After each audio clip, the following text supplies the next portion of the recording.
Conservative New Media viewers, JLin fans around the world, Charlotte Hornets fans around the world. What's up? It's me, PFE, Paul F. Villarreal, the NBA expert, and we're here to discuss Charlotte's 104-94 loss tonight to the Miami Heat in Miami, Florida. With the defeat, the Hornets dropped to 0-1, and the Heat improved to 1-0, as it was both teams' regular season debut. Let's go over the statistics really quickly. For the Heat, they were led by Chris Bosh, 21 points, 10 rebounds. Good to see Bosh back in form after he had that very scary blood clot in the lungs issue last year, or multiple blood clots, I believe it was. So it's nice to see him back and in the groove, and he played well tonight. Dwayne Wade, 20 points, 3 rebounds, 5 assists. Gerald Green off the bench, 19 points, 1 rebound, 1 assist. Luol Deng, 13 points, 3 rebounds. He had a massive three-pointer down the stretch of this game, just as Charlotte was making a comeback to get the lead down to 5 points. And Luol hit a wide-open three-pointer from about 40 degrees right of the top of the arc, and that kind of settled everything down for the Heat, and they kind of coasted in from there. They had been up by 18 points. Looked like it was just blowout city, but Charlotte crawled back and fought, and Luol shut the door with that made three-pointer. Hornets were led by Kemba Walker with 19 points, 4 rebounds, 4 assists. Kemba really turned it on in the fourth quarter. I think he was under double-digit points before the fourth quarter began, but he certainly stepped it up and was aggressive getting to the basket in the final quarter. Al Jefferson, 17 points, 5 rebounds. I don't know if Al played at all in the fourth quarter, and it's a shame because all of his points were in the first half, and he looked great early on. What I think happened was Miami went to a small lineup, and so Charlotte had to match that, and they didn't want to put Al into the game because he would have been too slow to keep up with the lineup which Miami had out there.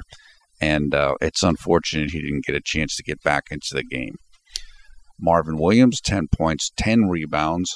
Nicholas Batum, 9 points, 6 rebounds, 3 assists. Cody Zeller, 7 points, 12 rebounds off the bench. And finally, JLin, 17 points, 1 rebound, 2 assists. Jeremy played 27 minutes in the game, shot 5 of 10 from the field, including 2 of 3 from three-point range, 5 of 6 from the free throw line, no steals, no block shots, 2 turnovers, 3 personal fouls, and his plus-minus was a -2. What happened in this game was that Charlotte got out to an excellent start, and Al Jefferson was a big reason for that, as was JLin in the first quarter. Then Miami jumped on them in the second quarter. They just kind of picked up the intensity, picked up the athleticism. They really pounded down Charlotte in that second quarter. Both teams were relatively even in the third quarter, but going into the fourth quarter, Miami was up by, I believe, 13 points. As I mentioned, they extended that lead to at least 18 points, and Charlotte made a nice comeback and to actually make it a real game.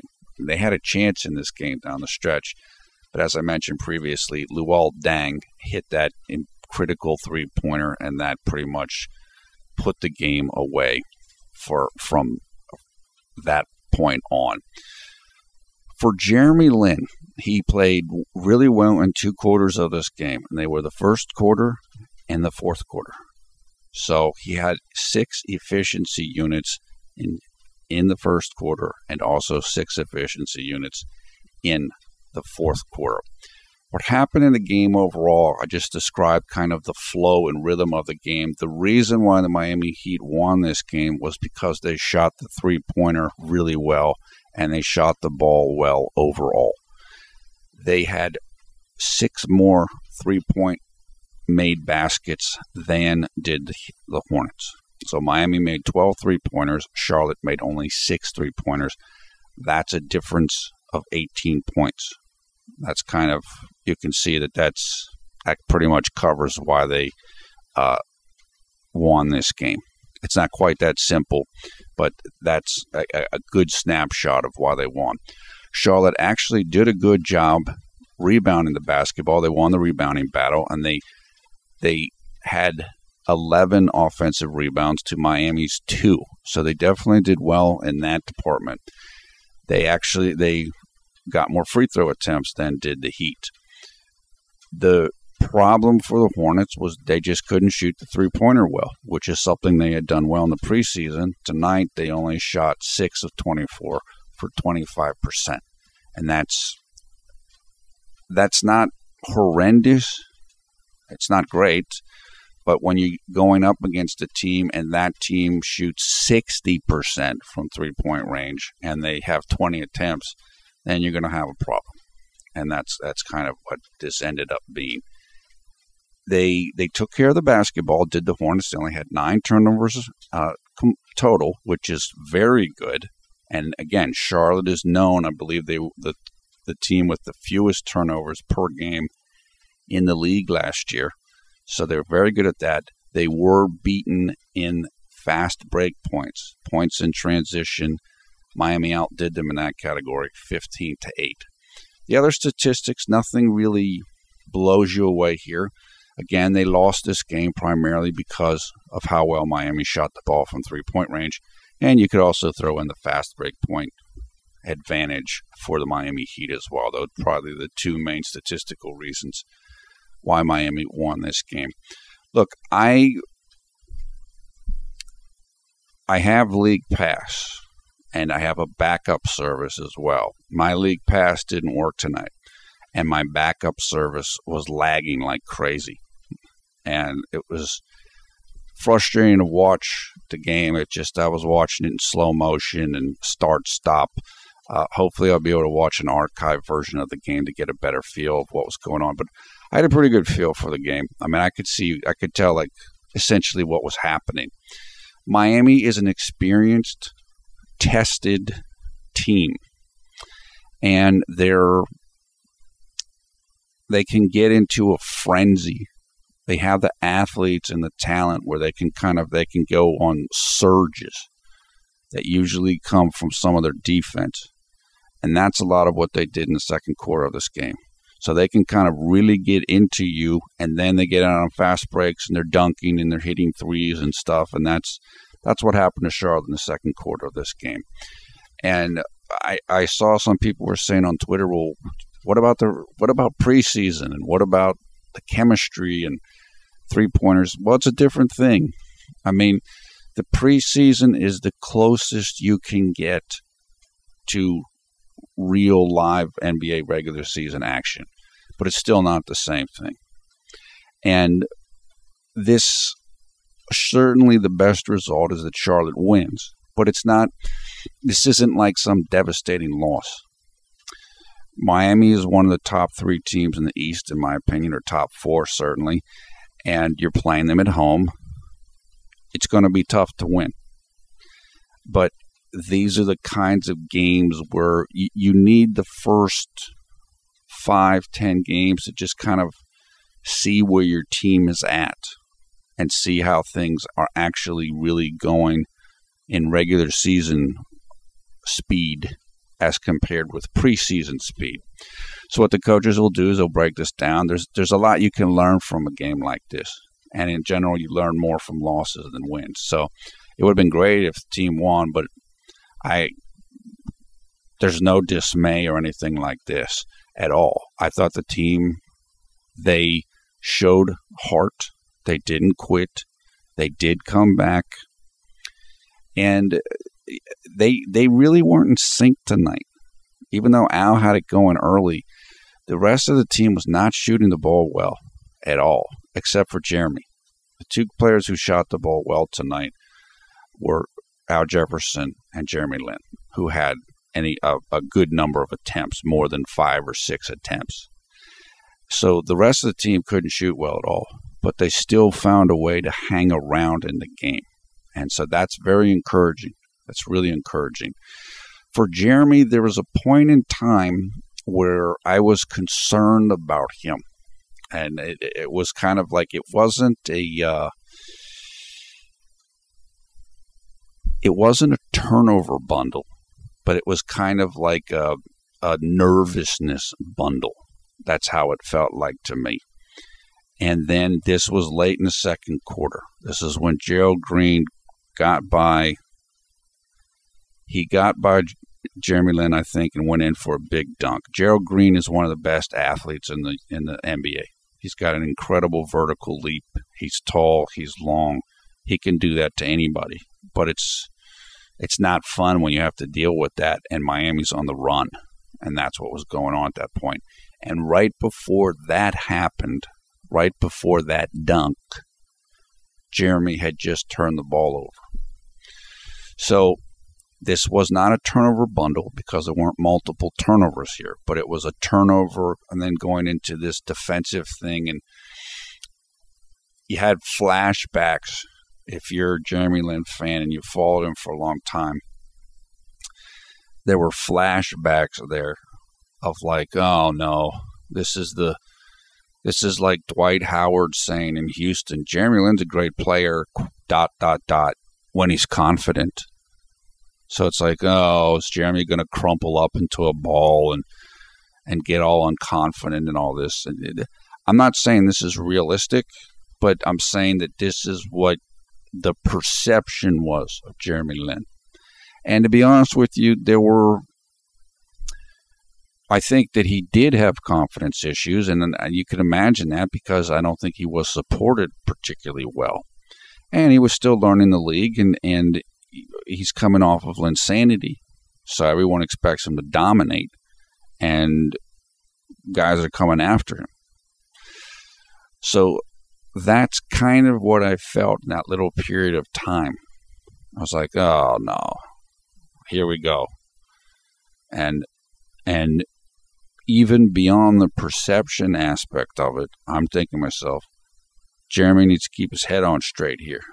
I think he got taken out of the game after that period of time, probably because Clifford wanted to put P.J. Hairston or somebody else back on Gerald Green, because Gerald Green was getting into a groove. Now, to be fair to Jeremy, after Jeremy came out of the game, Gerald Green hit 2 3-pointers in a row. So it wasn't just Jeremy that Gerald Green was doing well against. He was doing well against anybody that was guarding him. And he can do that. That's the type of player that he is. But what's good about this was Jeremy didn't hang his head. He didn't curl up in a ball. And he came back out. He didn't do particularly great in the third quarter. He didn't play a lot. But he really did perform well in the fourth quarter. And he had a good game overall. His efficiency for the game was 12, I believe. Yes, 12 efficiency in 27 minutes played. That's a solid game. That's above average. I would say that's slightly above average, or a little bit, maybe even a little bit more than that. Above average performance in his first game against a tough team on their home court, and Jeremy played shooting guard the entire game. So if you put all of those factors involved, plus you put in that adversity there in the second quarter, not only am I okay with how Jeremy played, I'm really pretty happy. He shot the ball well. The only negative you could say about him at all was he had 2 assists and 2 turnovers. So the ratio there is 1-to-1, what you want. But on the other hand, Jeremy wasn't playing point guard. He was playing shooting guard. So he's not going to have as many opportunities to make plays in that circumstance, even in Charlotte's offense. And there were several, I believe, blown assists and assists for fouls. In other words, assists that he could have gotten but did not get. What you like about what happened for him was he had no turnovers in the second half, and he was strong in the fourth quarter. And he stayed with it. He adjusted to Gerald Green in the second half. He kind of figured it out a little bit more. And he had 17 points on 10 shots. That's very good. That's really good. That's elite. in terms of points per shot attempt. So I like it. The only thing that's wrong with tonight was that the team didn't win. But I liked that things were tough for them. This was much harder for them than what they experienced in the preseason, maybe except for the last game. But they stuck with it. And you could see that they were starting to figure it out at the end. If the game goes another quarter, they might have won this game. So, good. Jeremy performs well. The team kind of realizes, okay, we're not in the preseason anymore. We got to do some things differently. And we move on to the next game. So it's just one game. I feel pretty good about this game, actually. I feel pretty good about it on all fronts, for Jeremy and for the team. So I like it. And so the next game coming up then is 2 days from now, and it will be on Friday, October 30th, here in the United States. And it will be against the Atlanta Hawks in Atlanta, Georgia. That game will take place at 8 p.m. Eastern Time here in the USA. That means it'll take place, I believe, we haven't done daylight savings time yet here in the USA, at 8 a.m. on Saturday, October 31st in Taipei, Taiwan, and I also think in China. I think that's the same time zone, isn't it? I hope so. Atlanta's a good team. Their style works well in the regular season. They play fast and shoot a lot of three-pointers, which is what Charlotte wants to do. They were beaten in the first game of the regular season against the Detroit Pistons, though. So maybe they're a little bit off their top level right now, and hopefully Charlotte can catch them at a good time. Atlanta will be favored, as they should be. So there's a real chance that the team could be 0-2 coming out of those two games. And they have a tough schedule early, do the Hornets, but it will get easier. And I do believe that the team will improve in terms of chemistry and synchronization as things go on. So let's not get don't get too down. I think even if the team starts out slow, has a tough time in the early going here. I think that's about it. Look, I will work to get information about highlights in the video description below the video player. Let me also say this quickly. Before the game took place, Steve Clifford said a couple things to the media, and I'll just repeat them here. First, he said that Frank Kaminsky was going to be the fifth big man, meaning so that's when we did the depth chart projection video yesterday. That's kind of what we said. Frank's going to be on the third unit, but he'll probably progress from that as the season goes along. But for now, there's four big men ahead of him, and they are Al Jefferson, Marvin Williams, Cody Zeller, and Spencer Hawes. I don't think that's a big surprise. That's what we saw in the preseason a lot. Also, Steve Clifford said that the thing that he was most concerned about for the team and the team defense was transition defense. And we did mention that the Miami Heat did get the better of the fast break points tonight. 15 fast break points given up is it's not that bad. It's not great, but it's not like you're getting blown out in that area of the game either. So that's okay. They can keep working on that. They're just going to have to. They're better on offense than they are on defense, so they're going to have to keep working to catch up in that department. It was also mentioned, I believe, that he felt comfortable and good that the team has three good ball handlers, those being Kemba, Jeremy, and Nicholas Batum. I guess maybe it doesn't feel the same way about Brian Roberts, although, like I said, Brian played well in the preseason. And he said he was really happy with how the second unit looked in preseason. And he said the combination of Lin, Lamb, Zeller, and Hawes. So again, Brian Roberts isn't mentioned in there, but look, Brian Roberts played well in the preseason. Even if you think that he shot the ball too much, he performed well. So obviously Steve Clifford might have felt that way to some degree, which is why Brian Roberts is playing on the second unit and he's playing point guard and Jeremy Lin is playing shooting guard. So again, I don't think there's a lot more else for me to say right now. I could go through quarter by quarter, but the main thing for Jeremy in this game was the difficulty in the second quarter and then overcoming it and really playing well in the fourth quarter, and also that he played well in the first quarter.